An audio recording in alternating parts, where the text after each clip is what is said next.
of South Asia, where cruel oppression reigned. Okay. All right.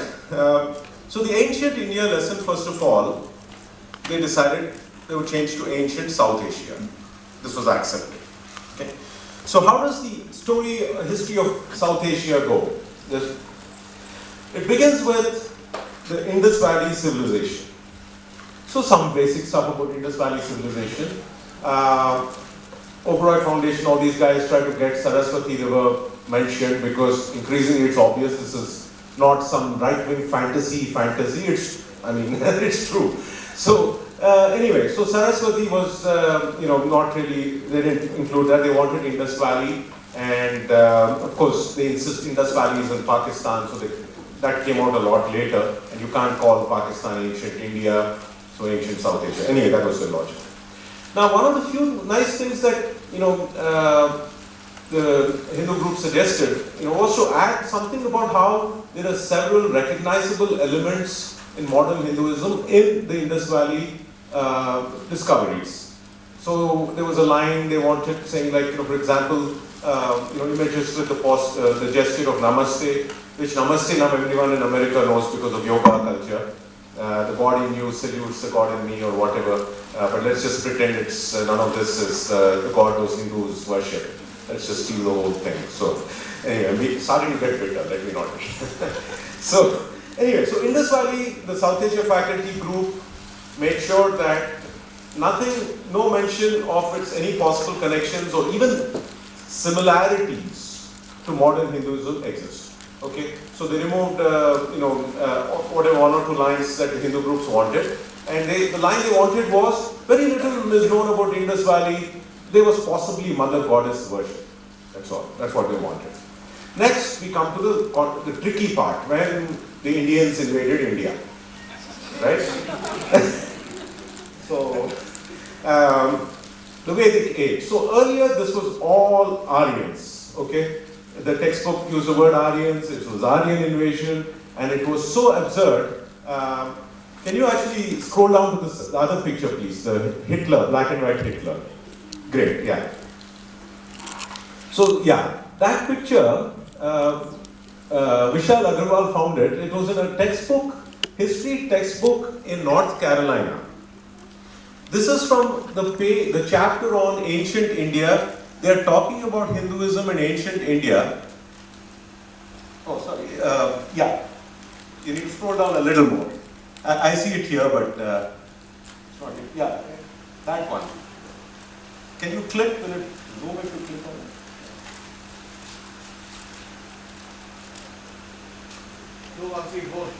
Okay. You can't do it. Okay, never mind. Yeah, so anyway, this is on the scholarsforpeople.org website.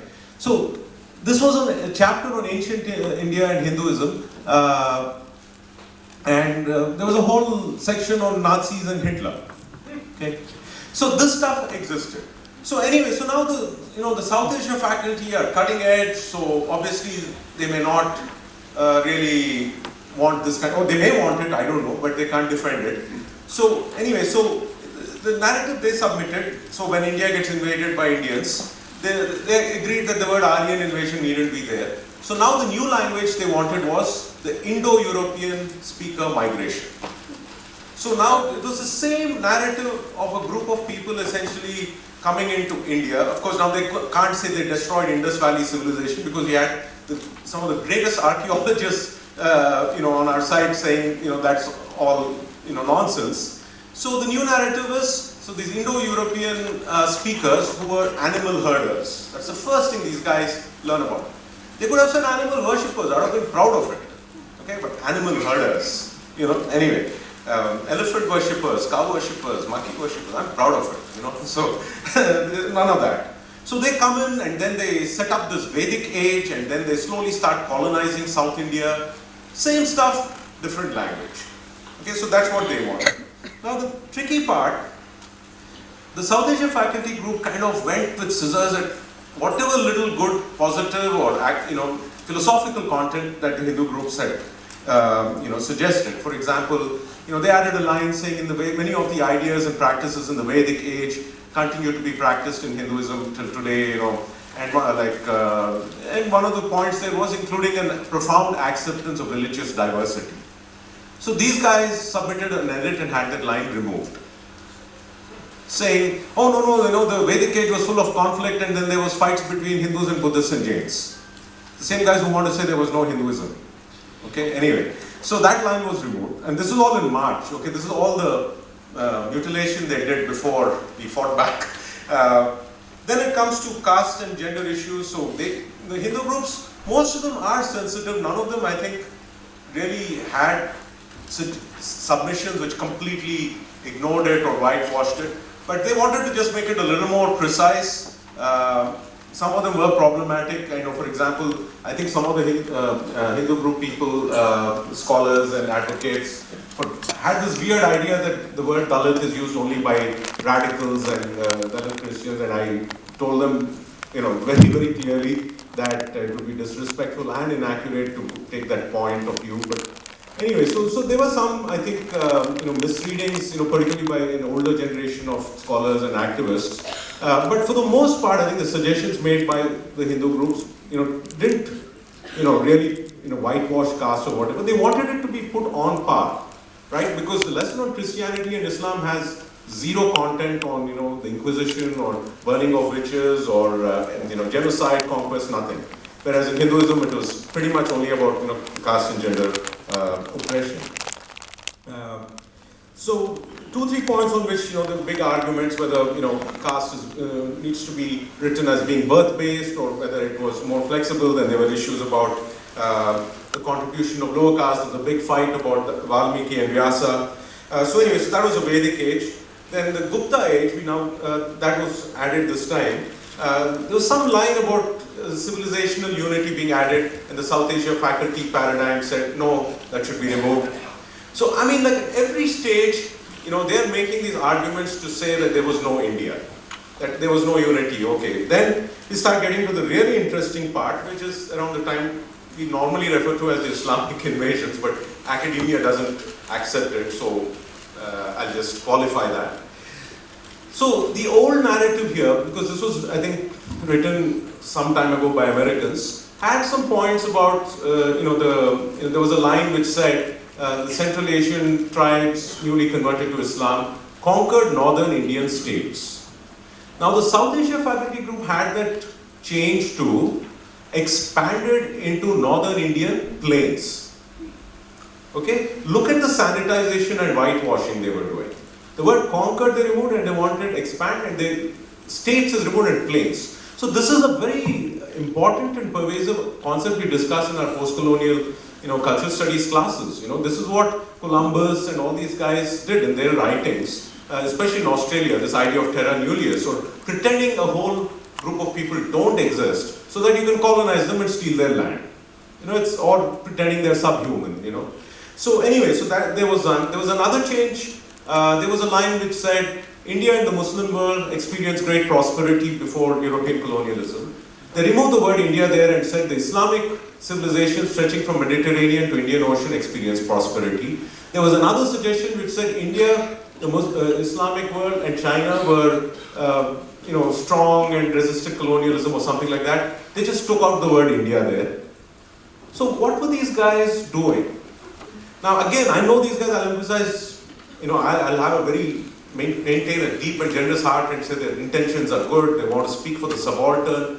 But are they speaking for the subaltern, or are they apologizing for a massive, massive history of imperialism and violence? So who are the, you know, imperialists and anti-imperialists today? The last 2 points on this, and then I'll quickly wrap up. There was a line somewhere in the part, I think, about Islamic history. I don't even know where it came from. I'm pretty sure, I don't think the Hindu groups asked for it or anything. There was a line about Islam and forced conversions. It said Islam spread through peaceful means like Sufism, but then there were also forced conversions. Now, remember, this process has gone on for 2 years. Nobody speaks up about this in November or in January or in March or in the May meeting. A couple of weeks ago, the July meeting, which was the very last stage of the process, some of the South Asian activists, so the South Asia faculty group went quiet. after the May meeting, they didn't send any letters, and they kind of, I guess, delegated the dominant paradigm supporting business to a group of activists who are very proud to say they're very diverse, but do some really weird smear tactics and tell a lot of lies. So anyway, suddenly this group of Islamic lobbyists and scholars came in the July meeting and said Hindu nationalists are trying to spread Islamophobia here, which was a total lie. I mean, and then they had that line about forced conversion and Islam removed. So anyway, that's how these things play out. Then the last 2 points, 20th century, there was a line about Hindus, Sikhs, and I think other Indians or something migrating to California, the Gadar movement and all that. These guys had the word Hindu removed there. Sikhs and other South Asians, they changed it to. Then the last point on which there was an interesting change made by the dominant paradigm was on the 9/11 attacks. The original line, again, this was written by the school board, Hindu groups had nothing to do with it. They said 9/11 attacks, students should read up on Islamic extremism. The South Asia faculty group introduced an edit saying students should read up about Hindu nationalism and Buddhist nationalism also, in the context of 9/11 attacks. Thank you, thanks for laughing because sometimes I forget it's funny. All right, so what happened finally? Can you scroll back up, please, and the picture on top, and then the previous picture, the world map. Yeah. Okay, so this is the graphic my friend Srinivas made in May. So when finally, after all the petition got 25,000 signatures, and then everybody, all the different groups sent in letters. So it galvanized the community, and a huge effort was made. Again, a lot of silly things happened, working at cross purposes and so on. Indian cricket team, I guess, I don't know. So, but in the end, finally, what happened was they backed off on most of the important decisions they had made in March. So what happened in May basically is that, again, the word India was retained, and several important changes, particularly on Vyasa and Valmiki, and not deleting the word India in some key places. All of that we won. The only strange thing that happened, you can turn it off now, thank you. The only strange thing that happened was between March, when the petition kind of, the pushback from us rattled them, and May, was they started this massive media spin campaign. Some of you may have seen it. Suddenly this got so much coverage, New York Times, NPR, LA Times, Times of India, Indian Express.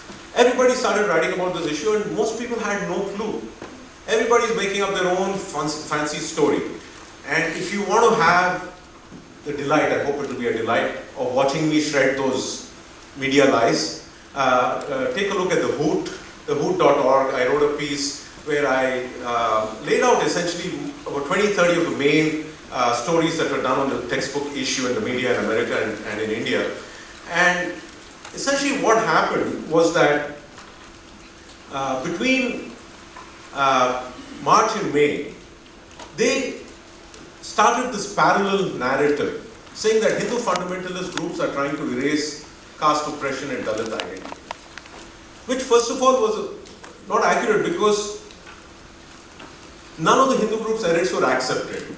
Okay, so whatever stuff was included, of critical stuff on caste was included, was already accepted. Now these guys submitted letters that they don't really mean anything.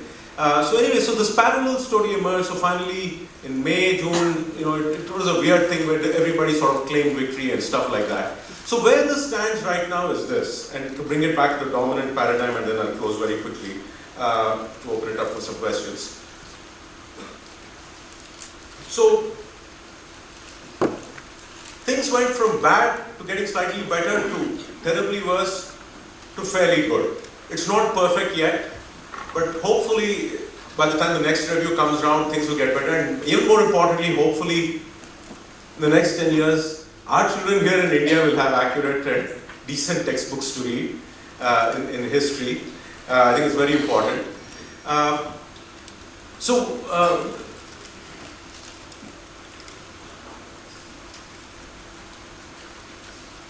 Yeah, sorry, the important point I wanted to make is this. So in 2005, there were 100 professors, right, who intervened. Now, on the other side, I think there were probably 2 or maybe 3 or 4 professors.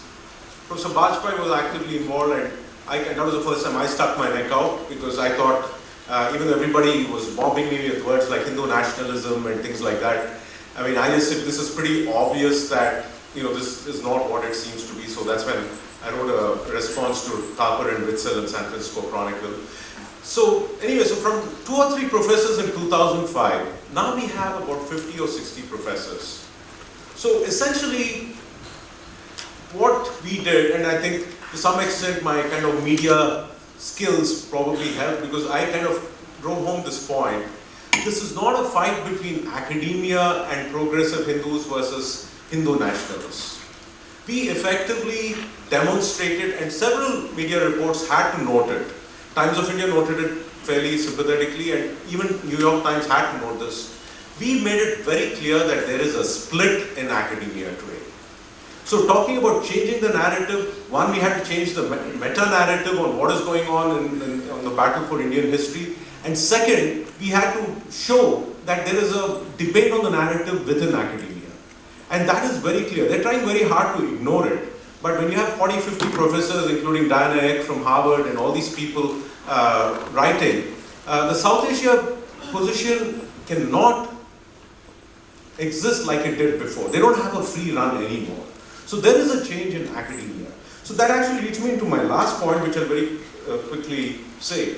So I know some of you are going to go into academia, some of you are academically informed but probably write in popular blogs. So the whole premise of Scholars for People really was to create a forum where professional and lay scholars could dialogue and write, and we don't discriminate. Because see, one thing the South Asia faculty group kept saying again and again about us and our position, because they had no arguments to our position, it was very factual. They would just say, oh, you have one person in your group who doesn't have a PhD in history. I mean, now it's got nasty, they're making attacks on, caste and, whatnot. So, anyway, now that we've realized Dr. Ambedkar is probably on our side, or we need to get on his side, I mean, that's an empowering area of discovery. So the last point I want to mention is this, since many of you are going to go into academia, where does this go from here? So the first thing is, I think it's very important that when you write, you have this awareness about the way you're writing, how your voice sounds like, who you're writing for, and of course, if your strength is humor and criticism and things like that, stick to it, that's fine. But if you're talking about taking over the narrative, it has to be done in a very, very precise way. It has to be done very, very skillfully. And one suggestion I wanted to make, and this happened in some of the letters that even the Hindu groups and parents and scholars were writing, and I would kind of tell them, no, these need to be changed.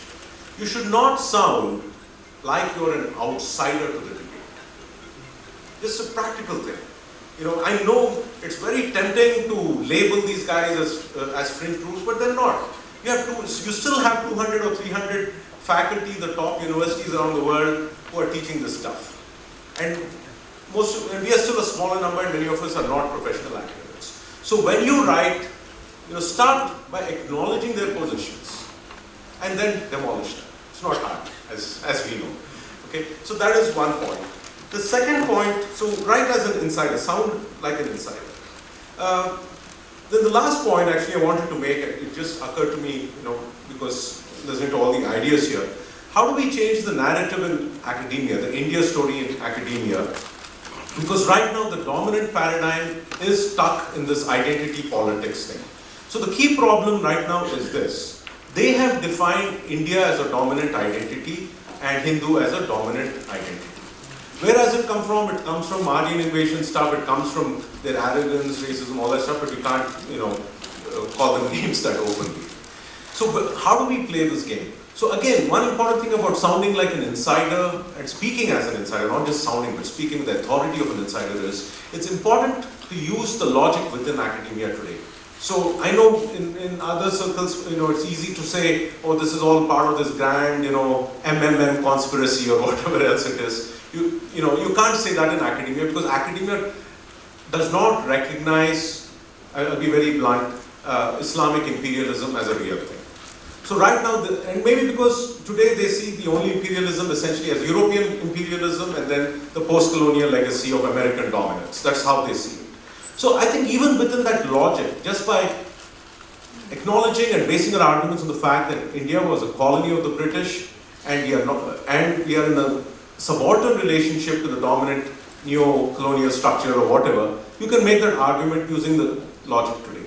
So I think step one is we use identity politics in a more accurate way. So we speak as Indians, we speak as Hindus where appropriate, but say, hey, we are not in a position of dominance with you. That is the equation. The equation is Wendy Doniger and Sheldon Pollock, American, white, scholars, they have privilege. You and I don't compared to them. So speak on that ground. Now when you have to disagree with, say, a Dalit critic or a women's critique of Hinduism, do so in a different fashion. Because it's true. And so that's why I said we need to have a big heart. Feel the pain of everybody. Like somebody said yesterday, I know we are fighting an uphill battle in many, many ways, challenging the dominance that exists in the world, but we are still in the top 5% or whatever of society in the world. So our obligation, our duty is ultimately to everybody else, and that should also show. So we start by, decolonizing identity politics. So I know many of us don't like to talk about caste or identify as caste and things like that, and it happened in California. So you had several activists opposed to us saying, I'm a Brahmin and I'm feeling ashamed for you people because you're doing Hindutva casteism. And you would have people from HSS or the Hindu side who would say, I'm from a peasant community, a poor family, and I want my community's contributions to Hinduism in India recognized. So this is the weird stuff going on. So identity politics has to be played and reorganized to reflect reality, one.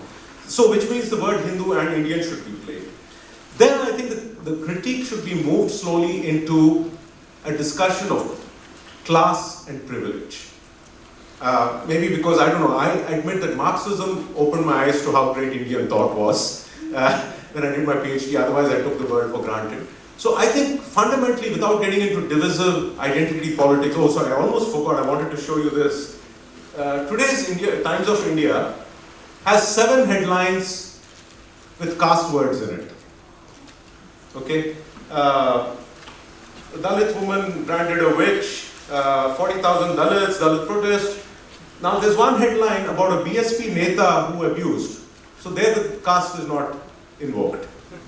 Okay, so anyway, so this, I think by honestly acknowledging caste, and I think there's a lot of that acknowledgement in, Deen Dayal Upadhyaya and several, Indic thinkers, we essentially take over the critical paradigm in our name, and in the name of all the people in the world, in the name of all the living beings in the world.